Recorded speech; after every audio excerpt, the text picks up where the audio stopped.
حضرت ابو بکر صدیق رضی اللہ عنہ سے روایت ہے کہ رسول اللہ صلی اللہ علیہ وسلم کی خدمت میں ایک شخص نے عرض کیا، یا رسول اللہ صلی اللہ علیہ وسلم، آدمیوں میں کون بہتر ہے؟ یعنی کس قسم کا آدمی آخرت میں زیادہ کامیاب اور فلاح رہے گا؟ آپ صلی اللہ علیہ وسلم نے ارشاد فرمایا کہ وہ جس کی عمر لمبی ہوئی اور اس کے اعمال اچھے رہے۔ پھر اسی سہل نے عرض کیا کہ آدمیوں میں زیادہ برا اور آخرت میں زیادہ خسارے میں رہنے والا کون ہے؟ آپ صلی اللہ علیہ وسلم نے ارشاد فرمایا، جس کی عمر لمبی ہوئی اور اعمال اس کے برے رہے۔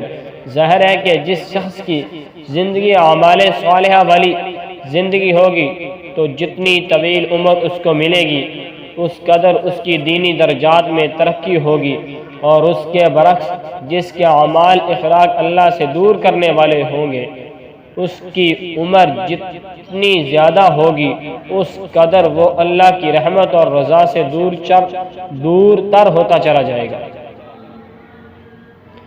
اس حدیث کا مطلب یہ ہے کہ ایک آدمی نے آپ صلی اللہ علیہ وسلم سے عرض کیا، یا رسول اللہ صلی اللہ علیہ وسلم، آخرت میں زیادہ کامیاب اور فلاح یاب ہونے والا شخص کون ہے؟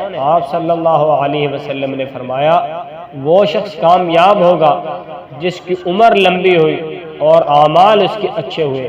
پھر اسی ساحل نے عرض کیا، یا رسول اللہ، آخرت میں زیادہ خسارے میں رہنے والا کون ہے؟ آپ صلی اللہ علیہ وسلم نے ارشاد فرمایا، وہ شخص سب سے زیادہ آخرت کے دن خسارے میں ہوگا جس کے عمر لمبی ہوئی اور اعمال برے ہوئے۔